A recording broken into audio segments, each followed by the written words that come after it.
ҳамада салом алейкум дӯсто, бародаро, обуначиҳо, подписчико, ёру рафиқ, дӯст, наздик, касе ки маро дар умум тамошо мекунад. Муҳаммад Шарипов ҳастам бо шумо. Аз ин фурсати муносиб истифода бурда, яъне ки тавассути видео ман метавонам як бора ҳамаи шуморо бо ин рӯзи муборак табрик кунам. Ҳар як мусалмони рӯи ҷаҳон, ҳар як тоҷике ки дар тамоми канори гӯшаи ҷаҳон ҳастанд. Ид муборак барои ҳамаи шумо. Ба шумо орзумандам имони мустаҳкам пеш аз ҳама, умри дарози албатта беғам, ба корҳотон барор, дар мушкилиҳотон роҳи ҳал, шахсое ки беморӣ доранд аз даргоҳи Аллоҳ шифои комил ва ба ҳама орзуҳое ки дорен орзумандам ки ҷомаи амал пӯша.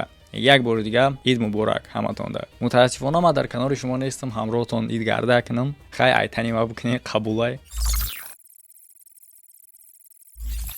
ҳамин гуна шахсе ҳастам ки чизе ҳаст, ҳамин гуна мехоҳам гапш занам. Ин ки агар натонам гап зада, умуман каҷалаш намекунам, дигар хел гапш намезанам. Ин чизере ки ман метавонам гуфта, ҳамагонда маълумай, вақти ид мешава, иди қурбон ё ин ки иди Рамазон, як навигарӣ мешава ки ҳамагонда маълумай. Ин чӣ навигария? Не халта гирифтани кӯдако ба хона гаштан, не. Ин навигарӣ дар бораи нарх. Бале. Гарчанде ки мо нагем ки савдогаро инсоф кунен, мақсад рӯзи ид баръакс шумо бояд арзон кунен, не ин ки қимат кунен.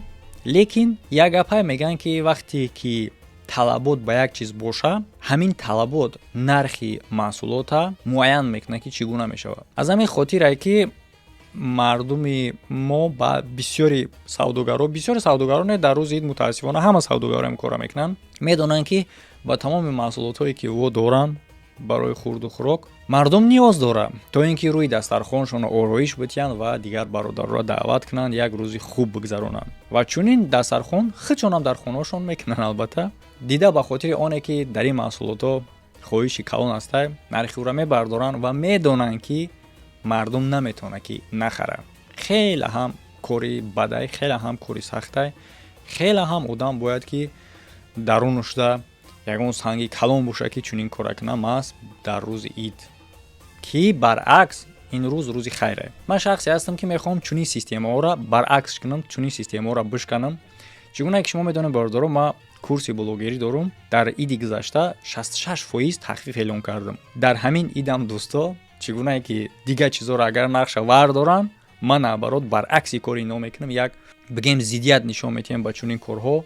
Мумкине ки ба дигаро ҳам мисоле шава ки як чизе шава ки дида чунин корҳои мара дигаро ҳам такрор кунанд. Яъне ки курси блогерӣ бо тахфифи 66% арзон аз нархи худаш давоми 3 рӯзи ид, яъне ки аз 6 число то 9 числора рӯзи 10 маҳкам мешавад, бо нархи пешинаш мешавад. Бале, касоне ки медонанд блогерӣ барои чӣ дар корашон, блогерӣ чиай, чӣ гунае, аллакай медонанд, ягон ҷой фаҳмонданаш дар кор нестай. Фақат ба шумо гуфтаниям ки дар блогерӣ агар ки шумо завқ дошта бошен ё ки хоҳиш дошта бошен, курсе ки ман дорам, тамоми саволҳое ки дар шумо метавона ба вуҷуд биёяд оиди блогерӣ, то ин ки шуморо оянда блогерӣ кунад ки битонем ба кори худтон фахр кунен, дар ин курси ман ҷойгир кардагиае. Беҳуда гуфтагӣ нестанд ки тавсияра ё ин ки маълумота аз ҳамун шахсе бигӣ ки дар кори худаш чӣ мутахассисай.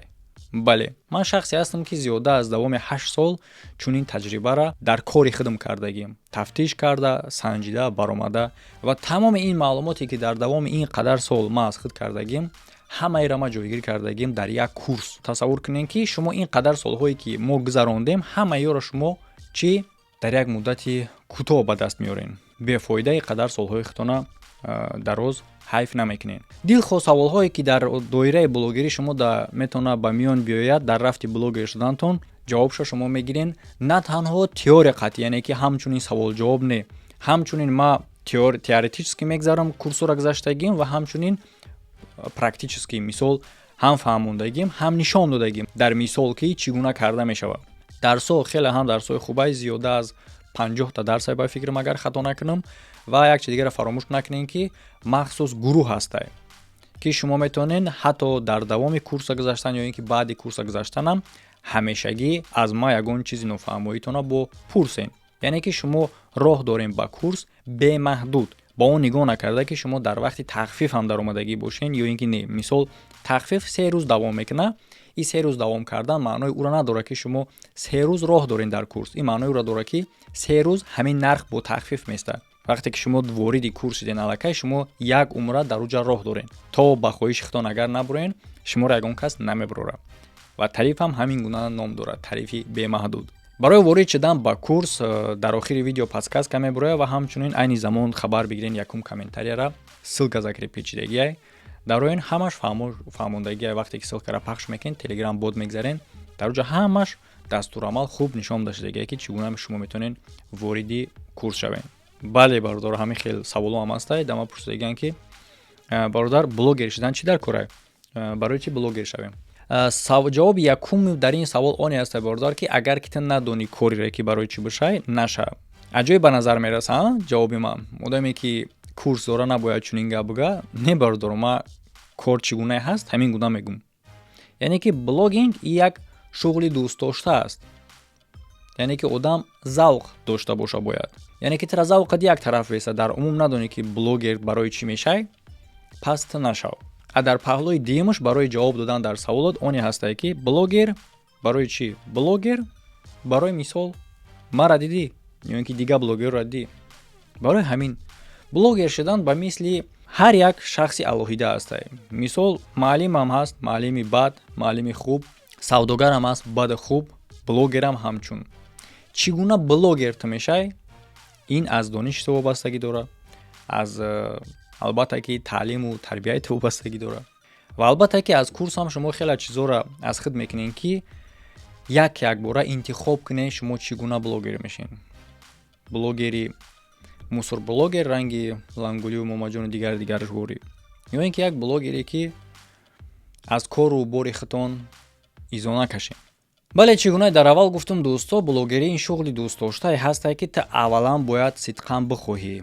Баъдан албатта ки блогинг и ба ту имконият метиҳад ки оянда дар ин шуғли дӯстдоштаи худат албатта ки пулам кор кунӣ. ва вақте ки ту ба он дараҷае расидӣ ки дар кори худат пул кор карда бутонӣ, ин беҳтарин шуғле мешавад ки дар як тараф агар ҳисоб кунем ин шуғли дӯстдоштае. яъне ки корета кардаистӣ ки худта мефора, лекин бо дар болои бо пул ба даст овардистӣ. яъне ки ин коре мешавад ки ту аз ягон кас вобаста нестӣ. ту ягон сардор надорӣ. ягон кас тура намега саҳари соати чанд бихез видео кун, пагаи дигаи видео кун ё ин ки накун. ту дар ихтиёри худатӣ. ягон кас тура намега ки ту аз кадом шаҳр видео кун, аз кадом шаҳр як тараф биста, аз кадом кишвар видео кун, чӣ гунае ки дар мисоли ма мебинед. Блогинг дар умум агар ма ба як ҷумлаи кӯтоҳ бугум, ин касе чӣ гуна ҳисоб мекунад шуғли дӯстдоштаи ва ин ки касб, ин ҳамун чизе ҳастае ки ҳамешагӣ бо туай. чунин касб хеле ҳам камае ки ҳамешагӣ бо ту бошад. дар як ноутбуку ё ин ки як чамодони хурдакак ҷойгирш кунӣ, аз тамоми гӯшаву канори ҷаҳонида ки набошӣ бутонӣ корта пеш барӣ. маҳз чунин корай. касе ки хоҳиш дорад лекин аз хотири надоштани маълумот ҳеҷ ҷой нест ки оғоз кунам, ҳамин рӯзай рӯзуш бародаро. ҳеҷ вақт корро ба фардо нагузорен, чунки фардо бо фардо дорад. ва ҳеҷ вақт мо намедонем ки оё фардои дигааш дар асл рух метиҳад ё ин ки не. лайк монданро фаромӯш накунед дӯсто, ҳатман ва дар рӯи экран тамошо кунед дигар барномаҳои ин канала дар инҷа ва дар инҷа бошад ссилкаи курс. метавонед ворид шавен, яке аз шумораи мо бошен. ҳамада хайр, то видеоҳои оянда як бор дигар табриктон мекунам бо иди қурбон.